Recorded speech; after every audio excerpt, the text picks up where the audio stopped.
Okay,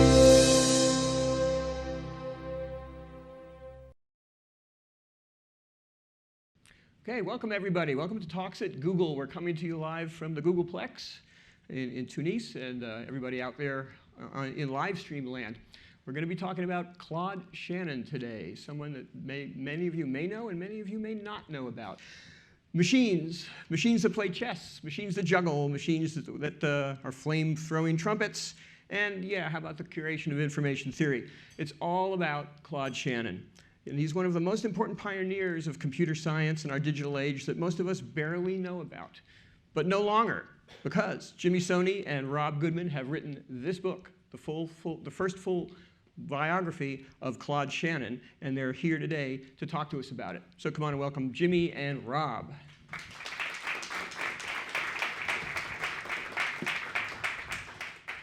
You took my seat. Okay. So let's start briefly. Can you describe why Claude Shannon is so important, why we should care about him, and what were his major contributions? Ooh. Yeah, Take it away. Wow. So I think Claude Shannon was important for a couple of reasons, and obviously we don't need to tell this crowd why he made such a big difference, but we sort of wrote the book, in a sense, to do something about the gratitude that we have to someone like Claude Shannon, who's responsible for so much of the technology we rely on every day. Scientifically, we think that his two big accomplishments were his 1937 master's thesis, where he does an important job of laying the foundations of digital computing, of zeros and ones. And a big part of that accomplishment was showing the connection between Boolean logic and the relays or switches that were part of computing systems. And Shannon got his start working on giant analog computing systems, but he really did a lot to uncover the potential of digital systems. Chris Dixon wrote a great piece about this in The Atlantic that we read a couple of days ago. And the way he put it, I thought was really evocative, and I wish we could have stolen this for our book. He says that Shannon thought about how to map logic onto the physical world, and I think that's a really succinct way of putting it. The other big contribution, by the way, he was just 21, so it makes me feel like crap, because I'm already 33, and I'm not going to live up to that. But anyway, at 32, which is still younger than me, Shannon releases what a lot of people consider his masterpiece, which again, this crowd probably knows very well about. It's his mathematical theory of communication in 1948, which does a number of things like exploring the properties that communication systems have in common, coming up with the concept of the bit to objectively quantify information, and then of course coming up with those digital codes to compress information and also to accurately transmit information in a noisy channel. And the reaction to this was just remarkable. John Pierce, who we were talking a little bit about before we went on, said it came as a bomb. And that's what we called the chapter on Shannon's communications, his information theory paper, The Bomb, because that's the kind of impact, of course, it had in the science and engineering community. And we were sort of setting out to explore why this matters for our lives now, and why people, even without a science or math or engineering background, ought to know what information theory is and what information theory makes possible, and do a little justice to Shannon, who deserves a little more name recognition. Thanks. Now, neither of you are computer scientists or mathematicians. Oh, you got us. Much to our chagrin. Yeah, so can you tell us a little bit about your backgrounds, and how did you learn about Shannon and come to write about him? So I had been gifted a book called The Idea Factory by a friend, and the book is by a guy named John Gertner, who became a close advisor to us as we were doing this project. And The Idea Factory is a narrative history of Bell Labs.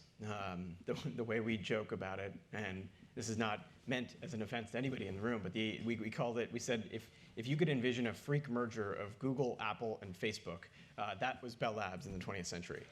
It was the second largest employer in the country after the federal government. It had basically a government-backed monopoly, ownership of the telephone system, so it had enormous resources. And in a way, it embraced a lot of what the people in this room embrace, in the sense that it gave people remarkable freedom and flexibility to do different kinds of work. Shannon was actually a part of something called the Mathematical Research Group, where basically it was a group for all the misfits within Bell Labs. They didn't know where else to put them, so they would assign them to a man named Thornton Fry. And he built what was essentially an in-house consulting organization, but it was a consulting organization where they got to pick the projects they worked on and didn't have to work on anything they didn't want to work on. And so he was a part of this incredible group of PhDs. And what it gave Bell Labs was this just unbelievable source of talent.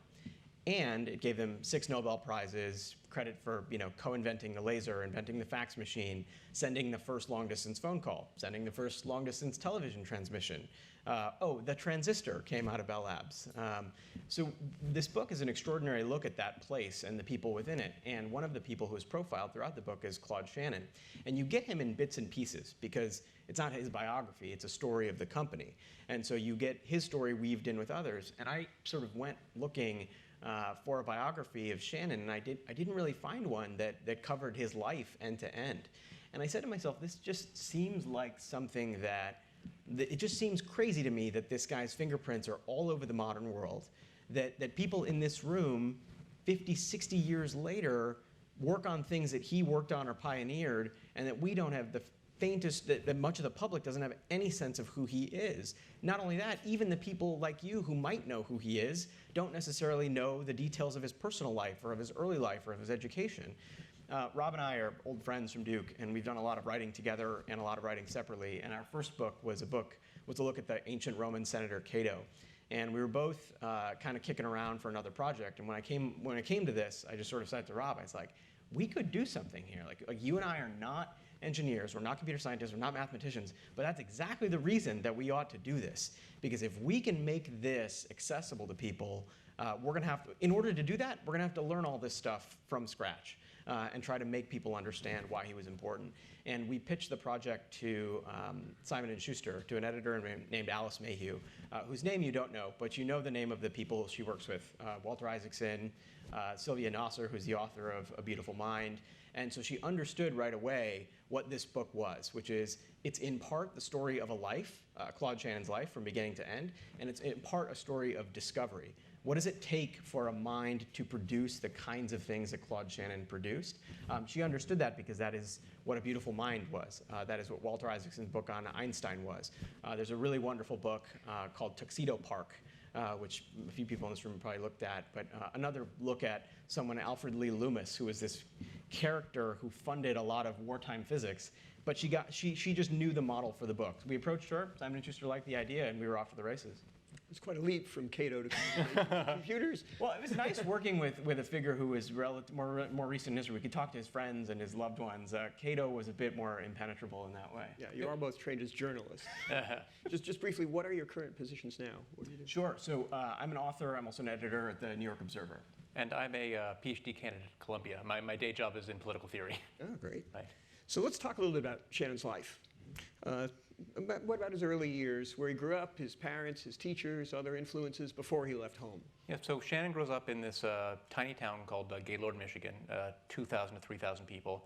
And one of my personal favorite research bits we did for this book was looking at the Gaylord newspaper archives from the 1910s and 1920s that were online. They actually digitized their whole newspaper, so you can read the whole thing.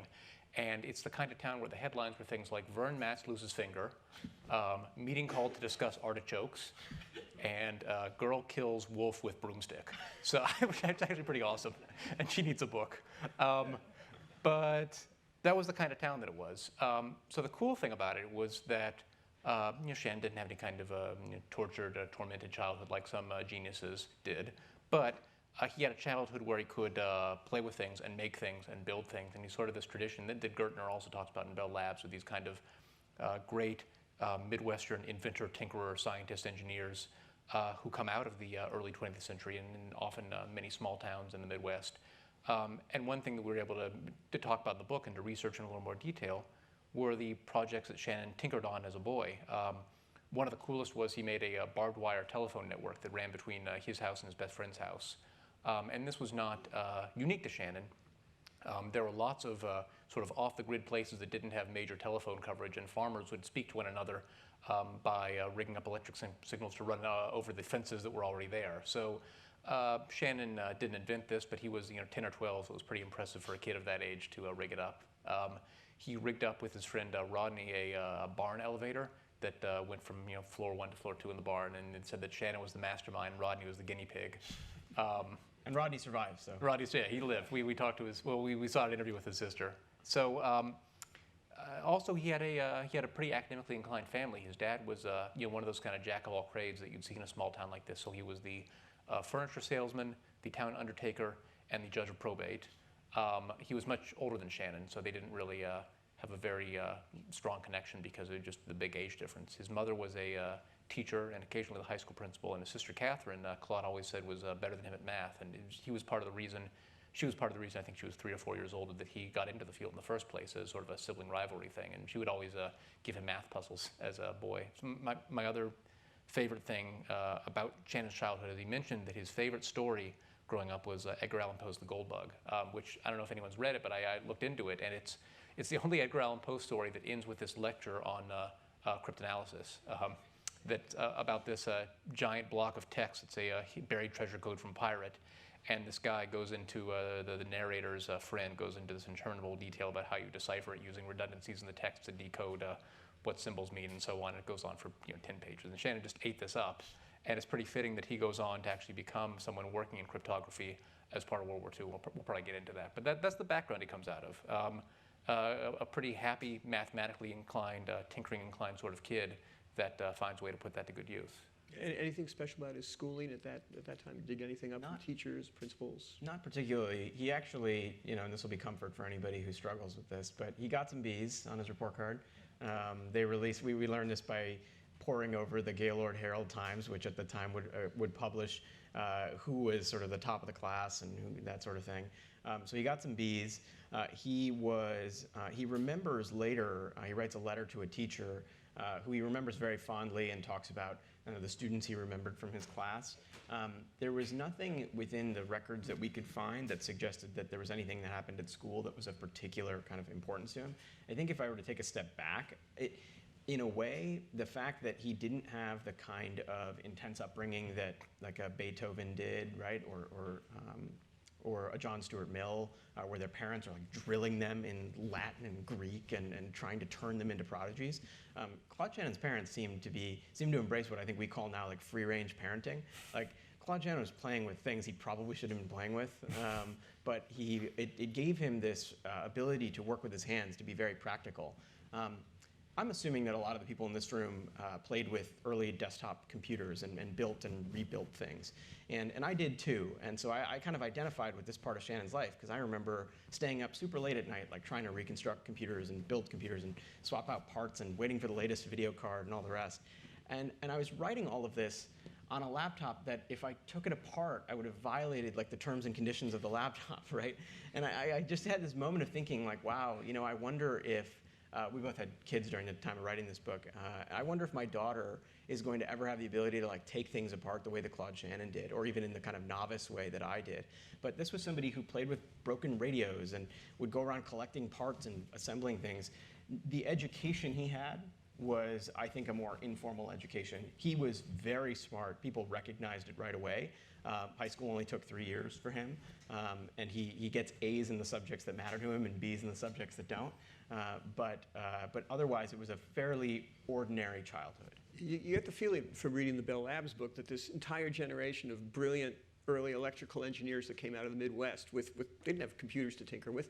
You get the feeling they could like take a tractor apart and put it together with their eyes closed. And not only they would have wanted to. Like that was like their first instinct. When Claude Shannon is in a nursing home at the end of his life, in a very sad period where he is fighting and struggling with Alzheimer's, he takes apart his walker to try to figure out if he could reconstruct it to make it work better.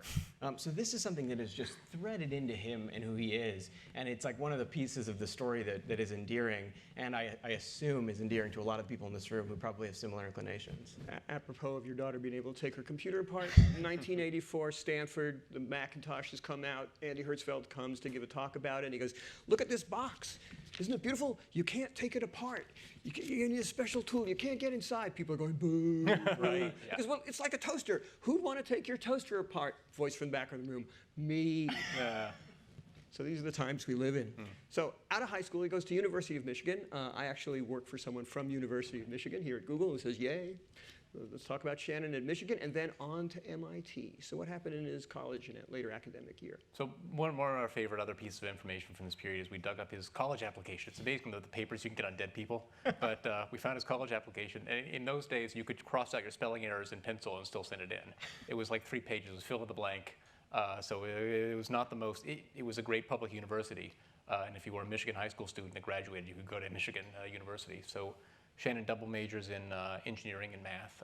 And again, other people did it, but he was sort of unique in both having the sort of abstract background in mathematical logic and especially Boole's theory, and in the more practical engineering side of electrical engineering, which we can get into. But anyway, he sees a job application one day from Vannevar Bush at MIT to apply to MIT as a graduate student, and with special emphasis on working on Bush's differential analyzer, which is just a fascinating machine that we learned about in the process of working on this book, which is, of course, one of the great early room-size analog computers.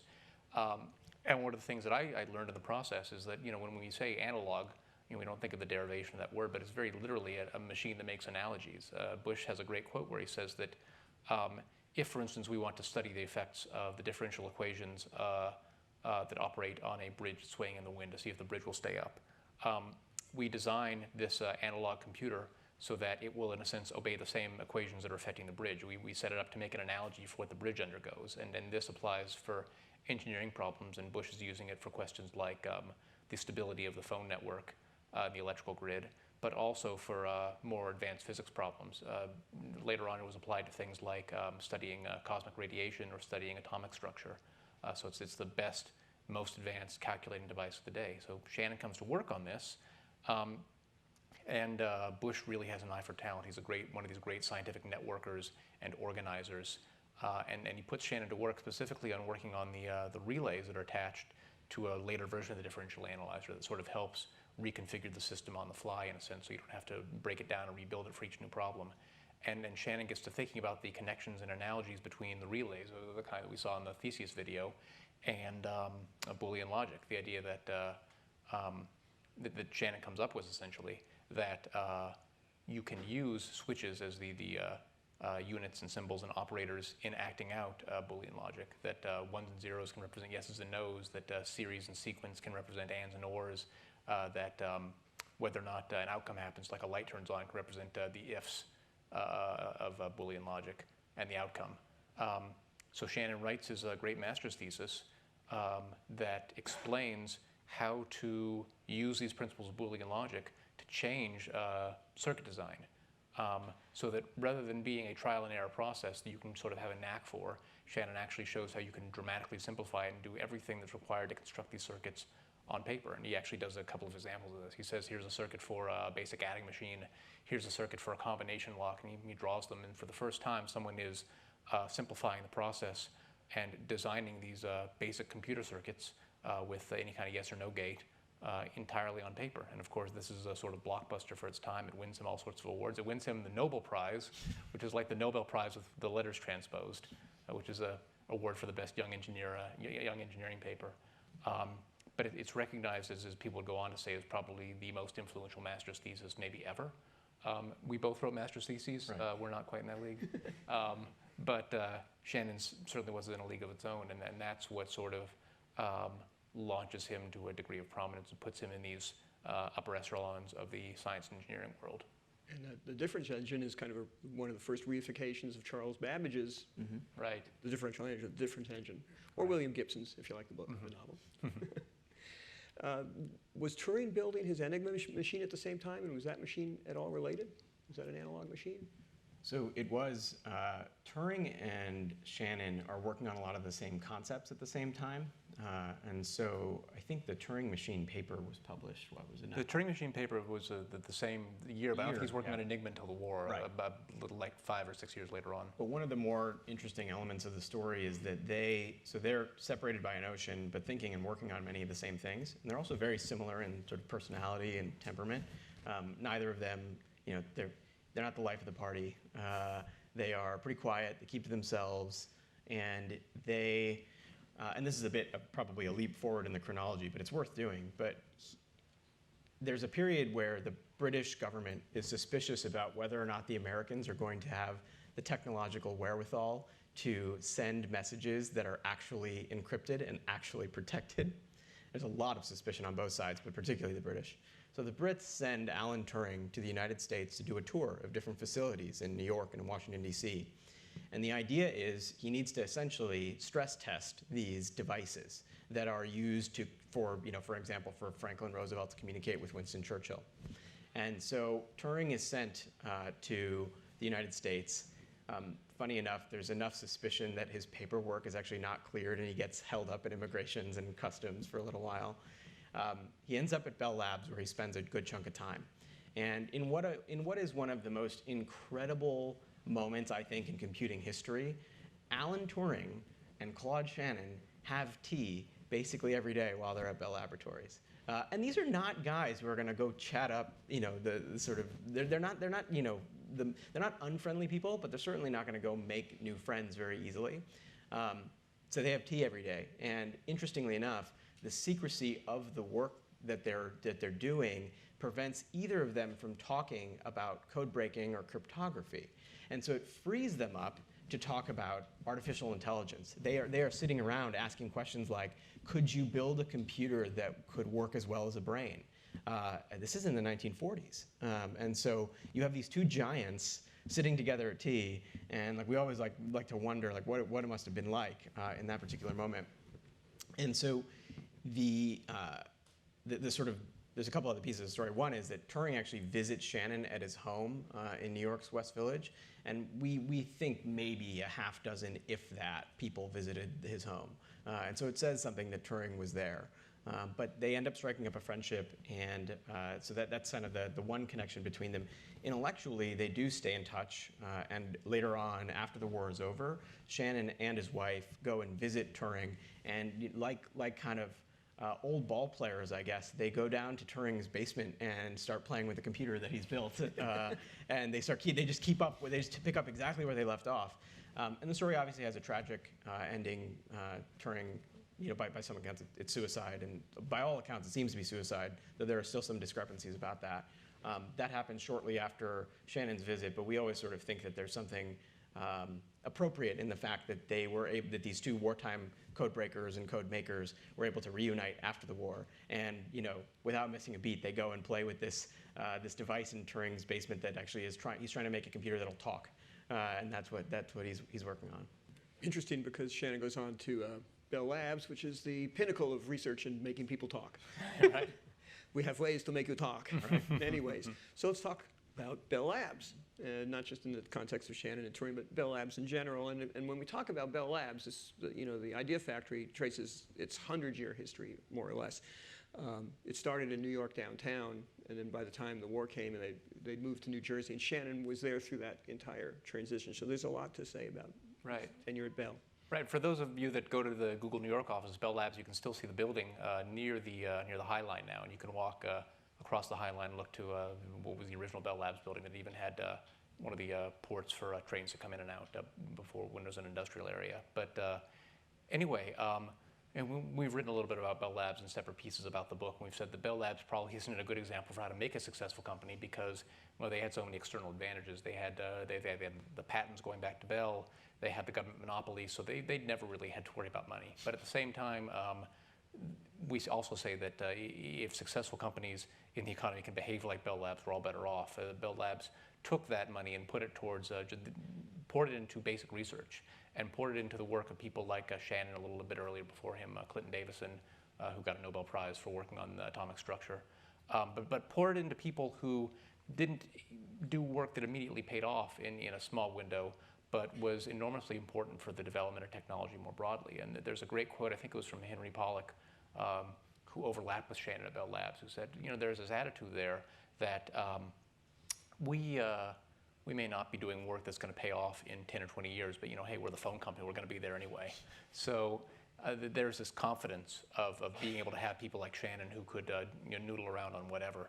So that's not Shannon's entire career there. When he comes on board at Bell Labs, it's wartime, and he has a lot of assignments that he's not especially happy about, and those include fire control, which is sort of using statistical modeling to control anti-aircraft guns of the kind we also saw in the video.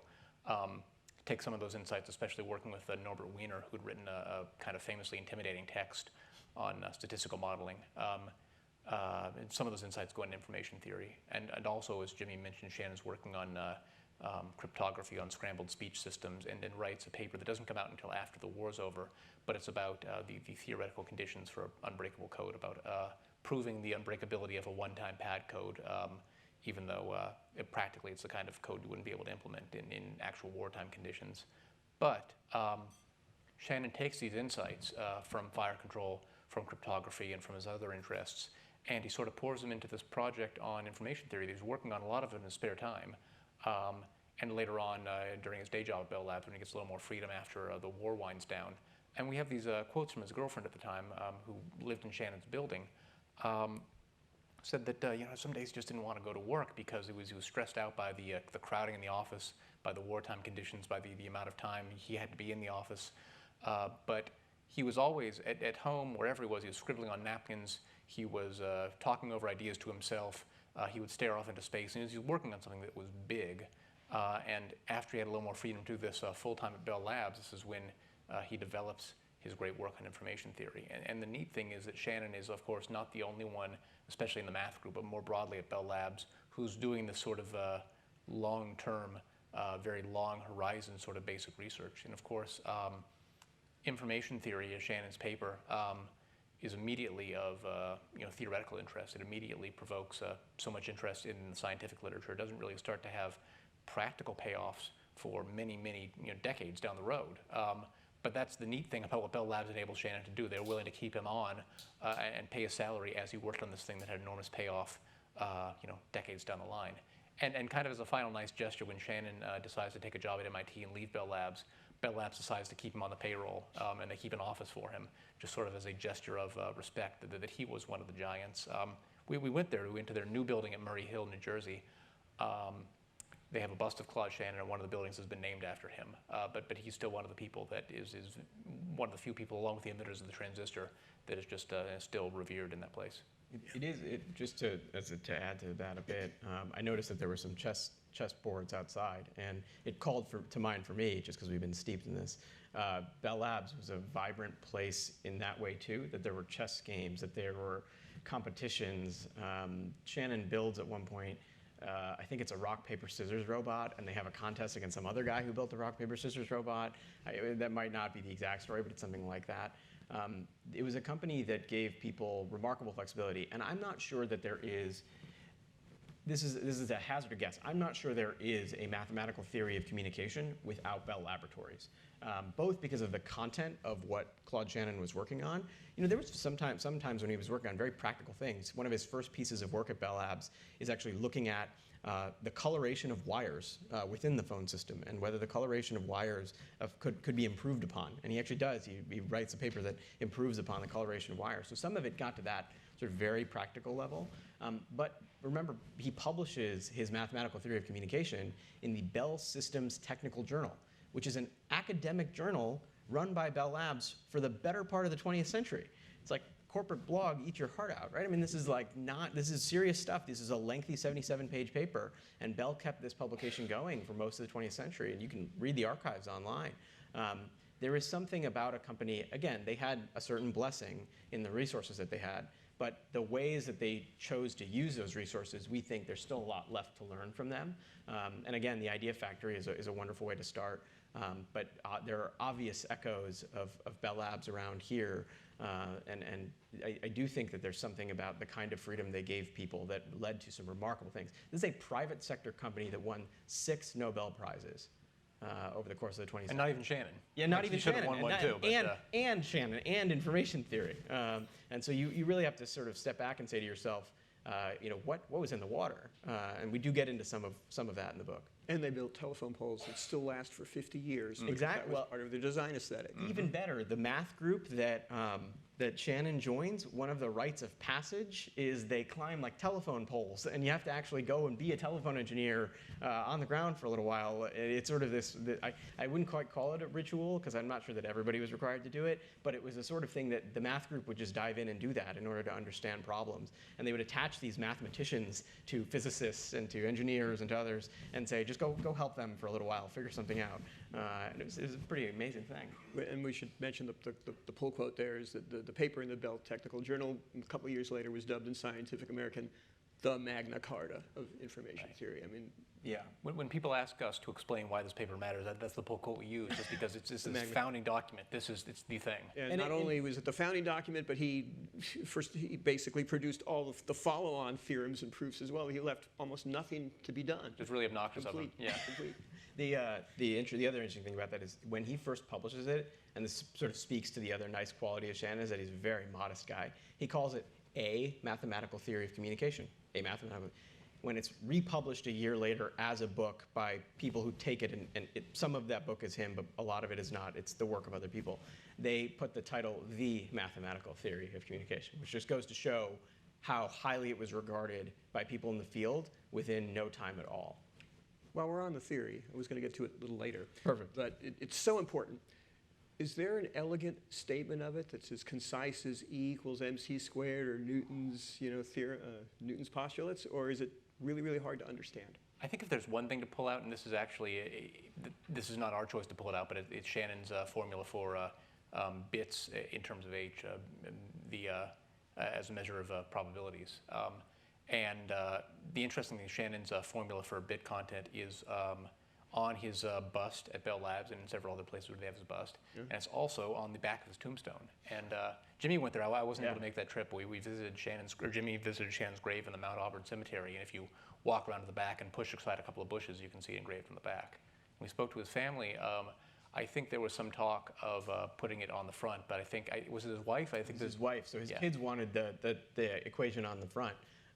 And his wife thought it more appropriate to have it on the back, and now it's covered by a bush. And so if you go there, it's a famous cemetery. Supreme Court justices, the presidents of Harvard, et cetera, they're all buried there. And if you have to sort of push the bush aside to see the equation engraved on the back. And I would say that I think one of the reasons it does kind of sum up why it's maybe MC equals MC squared level maybe, is that it does sort of encode a lot of information you can unpack. And one of the things that we like doing in the book is sort of tracing the intellectual history of information, of trying to pin it down as a physical, objective quantity. And we sort of trace the different fumbling attempts to get to it, especially beginning with Lord Kelvin back in the 19th century working on transatlantic telegraphy, but also getting into the predecessors that Shannon himself cites, Harry Nyquist and Ralph Hartley, both his predecessors at Bell Labs, who also have their own sort of formulations of information content.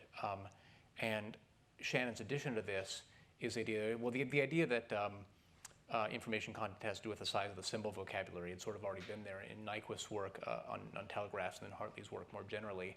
But what Shannon comes and adds, and Norbert Wiener was also working on a similar direction, what he comes and adds is this sort of probabilistic element that it's not just the size of the symbol vocabulary you're choosing from. It's the fact that you have to measure in the probability of getting a certain choice. And the way the analogy he uses for basic understanding of what a bit is think of a coin, a fair coin is storing one bit because there's a 50-50 chance it can land on heads or tails. And as you weight the coin more and more in one direction or the other, the information content that it stores could be said to decrease because the choice becomes a little more predictable. But it was Shannon who added that sort of probabilistic twist. And of course, in as modest as he was, he said, I didn't think that was a big deal. I guess we think it's a big deal. It is a very big deal. Yes. And searching around on the web for some pithy Shannon quotes, I came up with a couple, maybe not quite as elegant as his tombstone, but maybe more understandable to a lay audience. And I came up with, these are Shannon quotes: information is the negative reciprocal value of probability, or information is the resolution of uncertainty. And thinking about that, it struck me, if you look at the two poles of his most famous work, you've got Boolean algebra, and you've got basically, forgive me, Bayesian statistics on the other side. You've got the certainty and the structure of a binary number system contrasted with uncertainty, probability. It's kind of a nice dipole, I think, Yeah. to reflect his work. Yeah, that's a great way of putting it. We didn't think about it in those terms. But that's really, I'm going to use that as a pull quote for the paperback. But that's a really good way of putting it. For a particular audience, it's a Yeah. I do want to get. We'll get probably deeper into the philosophy and information versus knowledge. Actually, I have a great Frank Zappa quote. Can I just say one other thing that we didn't really get into, because this is something that speaks to people more generally who maybe aren't deep in the theory, but want to think about how a theory like that or how something that consequential can be developed. It's incredibly important to remember two things. One, that he started thinking about this in 1938, roughly, right? 1937, 1938. It takes 10 years for this to crystallize into this paper, that now has an entire field devoted to it, fields of study, and people read it every year. It takes 10 years. It takes a long time for this to crystallize. During that time, he's working on cryptography. He's working on how to shoot things down from the sky. He's playing with the telephone system at enormous scale. The other thing to remember is he's not working on it full time. It's what we affectionately in a recent piece call the side hustle. I hope I have a side hustle as good as a mathematical theory of communication, but I think those two things are important because it's really easy to look at somebody like Shannon and say, well, that's just, he would, just full-time working on this, 10 years, like it's a given. It really wasn't. He was not, I wouldn't say distracted, but he was occupied with many other things during the time. And in a way, I think that actually makes what he did all the more impressive. But those two facts, I think people forget it. And you can read it, you can see his name next to this paper and sort of gloss over the fact that this is a decade-long journey to get to some of the defining principles in this field. From the sublime to the ridiculous. Let's talk a little bit about Shannon, the trickster, and the tinkerer, and maybe even the bon vivant, although you say he wasn't that much of a social guy, but I read some stories. Tell us about him. Yeah, so this is the great thing is that Shannon was a born tinkerer from the very earliest records we have of him. This is what he did. But at the same time, once he sort of becomes the information theory guy, he has a little more freedom to sort of show this off. And we do think it's nice that Shannon could have kind of made a play towards becoming a much more public figure, a sort of public intellectual, sort of a pontificator on science. He's not interested in that. He's interested in just sort of playing and making things with his hands. So he has this, when he moves into his house in Massachusetts, he has a 2-story workshop addition added to the house that some people call it the toy room. I don't think Shannon himself called it that. It was called the Dad's Workshop.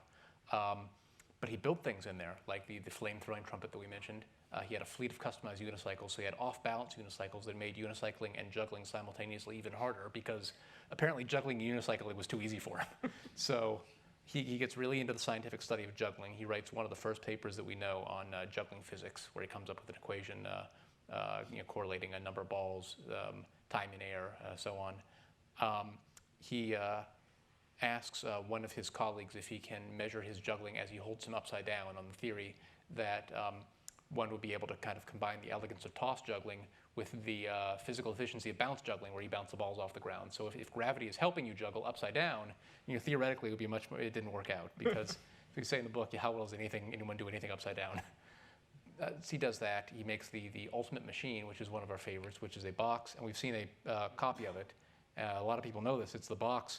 You press a button on the box, a hand comes out of the box, presses the button, turns itself off, and then retracts back into the box. You can see YouTube videos of this, by the way. It's a sort of famous device. The ultimate machine. Yeah, it's the ultimate machine. Its only purpose is to turn itself off. So this is what Shannon does for fun. Oh, there's the Roman numeral calculator, which is called Throwback, which is an acronym for, I think, thrifty, backwards-looking Roman numeral calculus, something like that. But it's all caps, Throwback is his name. And one of the first wearables, which is a project he works on with Ed Thorpe to beat the house at roulette. So the idea is that it divides the roulette table up into eighths, they got it into, and if you can calculate with some knowledge, if you know when the ball goes down, you start the computer, it can signal which eighth of the roulette wheel the ball is likely to land in. So Thorpe and him win some money from the casinos in Vegas using this.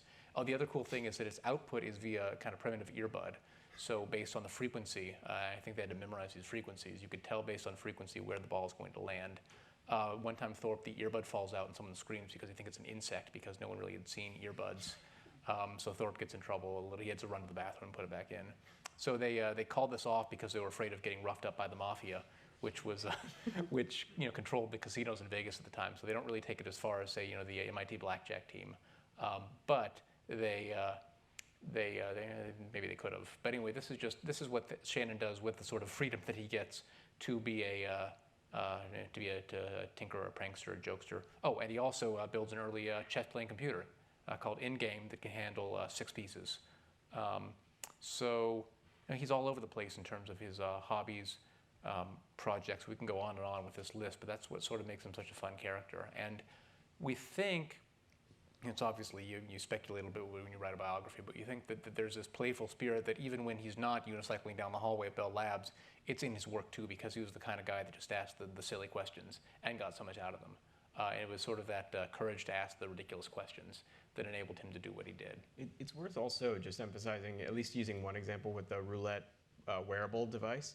So the origin story of this is Ed Thorpe is at MIT, and he tries to get an audience with Claude Shannon. He does, and the secretary warns him, like, Claude Shannon doesn't really have a lot of patience, so just keep your stuff brief. And he goes in and he's asking him about a blackjack paper that he had written, and Claude Shannon advises him that if he wants to get it published, he needs to just change the name slightly. And then Claude Shannon asks him, so what else are you working on? And Ed Thorpe sort of intimates that he's got this idea for a a wearable device that could give you a slight advantage against the house in roulette. They spend the next 8 months working to make this a reality. Claude Shannon buys a regulation roulette table from some warehouse or something. They install it at the house, and Ed Thorpe, for a period of time, moves in, and so they just work on this thing. These are 2 MIT professors. Like and Claude Shannon's like a giant within the field by this point. They're spending 8 months playing with a roulette ball and trying to figure out sort of what they can get the mechanics. Then, as if that weren't enough, they take the device to Las Vegas to actually test it. I think that one of the things that I'm most inspired by about Claude Shannon is just how far he took these curiosities. I mean, how many of us have an idea and it sort of goes into the trash heap? That'd be cool. Yeah. It's like, that's neat. Okay, I'm not going to devote 8 months to trying to do this, but this student was a perfect stranger to Claude Shannon. He didn't know him. This is the first time they'd ever met, and that leads to an 8-month collaboration, which just goes to show the sort of thing that happens when an idea entered Claude Shannon's head, sort of what could emerge from it. And we have physical representations of all of those things. A lot of these devices are still stored at the MIT Museum. They went on tour last year to Germany, and they were exhibited. I think he's one of the only people that I've ever read of who has both papers published in academic journals and things that have been in museums. But this is who he was. It's a big part of the latter part of his life is this kind of tinkering. And I think there's, people like to say that the latter part of his life wasn't as productive, or that he didn't achieve what he did in 1948 and he kind of went downhill. But if you think about what you're comparing it to, like the 1948 paper was extraordinary. I mean, it had, people have referred to it as sort of Einstein or Newton level thinking. To say that what he did after that didn't quite match up, I think is A, you're setting an extraordinarily high bar, but B, it misses all of these things that he did do, the devices that he built. He continued writing papers that took some of the theoretical work from 1948 and showed engineers how they could practically apply it. It's a period in which he's mentoring and working with some of the younger generation of information theorists, people like Robert Fano and Bob Gallagher, who work with him on papers about pulse code modulation and other things. And so there's this period in the latter part of his life, though, which has a lot more freedom and flexibility, and a lot of his most inventive things come out of that phase of his life. And one more thing I wanted to add, we did a Reddit AMA a couple of days ago, and in the middle of it, a guy emailed me and said, oh, you have a picture in your book of Shannon's juggling clown diorama. And he had a couple of these, some that juggled in real life, some that just looked like it. I helped him build that. I was I think a high school student at the time, and it was like Shannon was such a nice guy, and it was one of the funnest summers of my life working with him in his workshop on this. And he sent us a picture as proof of kind of like old Shannon in the, I think this must have been the 70s or early 80s, and this high school kid, and he got in the AMA, and it was awesome. But it was just, when he latched onto a project or someone that was interested in the same things, he did it, he made it. He built an RV. I mean, so they bought an old school bus and like retrofitted it as an RV. And there's some accounts that suggest that it's like the world's first RV.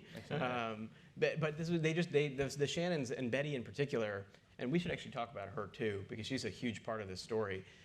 His wife Betty is his equal in intellect, but also in tinkering. So Theseus the mouse, the video we watched, the wiring for that was actually Betty did the wiring. That's a story we learned later. Shannon gets the credit, and deservedly so. I mean, he was sort of thinking about it, but Betty made sure the wiring would work and that the thing would work as it needed to. They were full partners in a lot of what they did. We wrote a piece about this in Scientific American that debuted a couple days ago, and have heard back from people who knew Shannon to say, thank goodness Betty finally kind of gets the credit that she deserves for a lot of this. She pushed him to try things like getting interested in the stock market, which he becomes obsessed with for a brief period. He had this quality of being able to ask this sort of absurd question, but then try to build the answer to the absurd question. And so there are just robots he builds to perform functions that you sort of think to yourself, like, why would you do why would you do that? So that's just a little bit of a digression. Not at all. I was going to go into what about the women in this story, but that could be a whole nother hour, I think. And I want to give the people here a chance to ask some questions. So it's your turn. Do you have some questions? How would Claude Shannon describe himself? How would Claude Shannon describe himself? He wouldn't want to. Yeah, that's a good one. He was always, that's a good point, is that in interviews, he was just sort of an evasive, humble guy. He said, well, that just seemed like a pretty simple idea to me at the time. It just came to me. But I guess he would describe himself as someone who liked puzzles, who liked to think about the way things worked. And I think that kind of undersells who he was, but I think he would have described himself in pretty minimalist terms. There are a couple of interesting moments where Claude Shannon gets a little more autobiographical. One thing that we dug up from the archives of his papers was a 1952 talk he gives on the topic of creative thinking to Bell Labs engineers. Oh, and there was one quote that we really liked from it that I think we made it the chapter title. He said that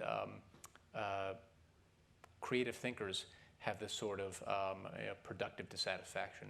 They see when things don't fit right or don't work right or are puzzling, and they just stick with it and they follow it through. So I think he described himself as someone who was sort of usefully irritated in a way sometimes. He also, much later on, when he wins the Kyoto Prize, which was sort of set up as a rival to the Nobel Prize in some fields the Nobel didn't cover, including math, which Claude Shannon gets much later in his life. He gives a sort of overview of his life, talking about the progression of computers from slide rules to the Apple IIe, which he had, and he talks about how much he had gotten intellectually out of pursuing his hobbies, that he described himself as a hobbyist in a lot of ways, and how this was such an integral part of his work. So we gave a big block quote of that speech in the book just because it hadn't been widely published, and there aren't very many times that Shannon would open up about himself. He was actually very nervous representing himself in public. He gave the inaugural Claude Shannon lecture, I think it was in Tel Aviv at the Technion. Yeah, Ashkelon, I think. Ashkelon, yeah. Someone said he was a nervous wreck. It was named after him, and he was being honored. And I think he was at the bar like pounding a couple of old fashions before he went up there, just because he did not like to represent himself in public. So when he did, it was worth pulling out. That's a bit of a long-winded answer, but there's another piece to that too, which is in the creative thinking lecture that he gives. One of the things that nearly every person who we spoke to about him, and we spoke to a lot of people who knew him, he was incredibly modest. In a way, almost modest to a fault. He did not go out and seek adulation. Envelopes would come with awards or with invitations to speak at prestigious lectures. He would put many of them, in a bin called letters I've procrastinated on sending back for too long. Awards, honors, recognitions, it had no effect on him.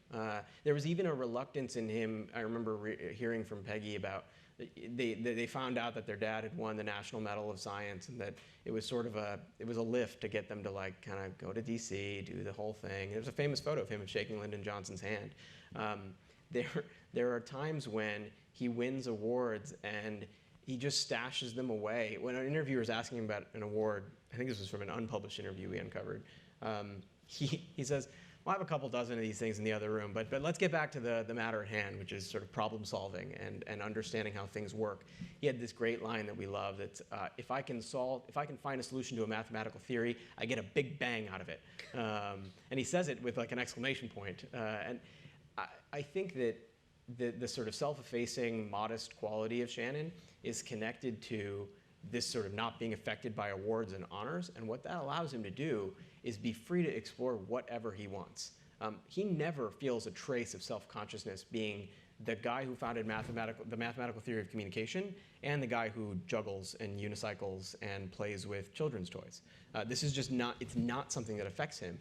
Meanwhile, many of his colleagues do wonder. They're like, this is he's a named chair at MIT. He's supposed to act a certain way.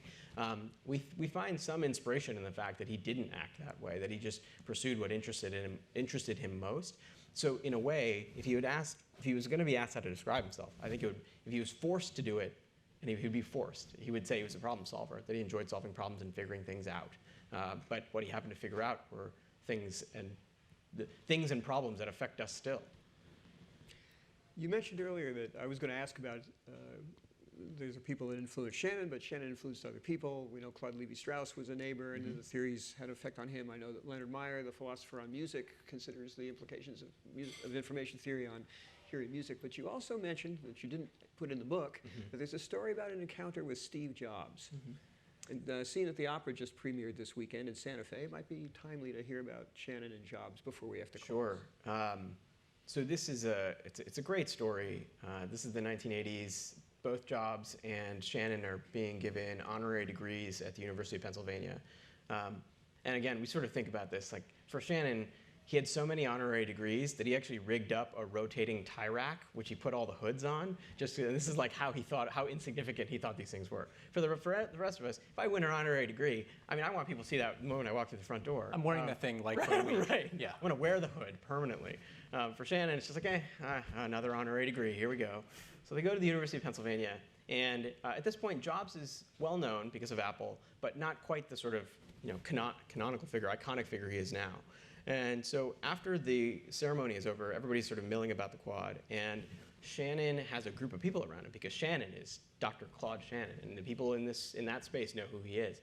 He's got this throng of people around him, and Steve Jobs really doesn't. He knows who Dr. Shannon is, so he tries to elbow his way into an audience with Claude Shannon, and he does. And he gets up to him, and the story, according to Shannon's daughter, is roughly that Steve Jobs says, Dr. Shannon, it's such an honor to meet you. My name is Steve Jobs. I work at Apple. And Claude Shannon says, well, Steve, it's great to meet you. What do you do at Apple? And the end of the encounter, as best as we can tell, is that Steve Jobs actually sends the Shannons an Apple IIe that he himself assembled. And so they had this in there. It had a pride of place in their home. But it was all of that, the sort of recognition and fame and the sort of celebrity, it was not really lost on Shannon. It wasn't what he was after. In fact, in a way, some of the commercialization of things was sort of lost on Shannon too. It never struck him that he ought to build a company and take it public. He was always just interested in sort of pursuing his own private curiosities. He did love investing in other people in public companies. He did, and he was wealthy by the end of his life. Got on the ground floor of a number of early companies, including one that was acquired by Hewlett-Packard. I believe he actually knew Hewlett and Packard, if I remember correctly. But in any case, that's the sort of famous Steve Jobs and Dr. Shannon moment, which is that at that moment in history, Steve Jobs had to explain to Claude Shannon who he was, which is pretty cool. Well, thank you so much for coming, and thank you for writing the book. Thank you so much. We now know a lot more Really about appreciate it. Shannon. Thank you so much. Thank you very much.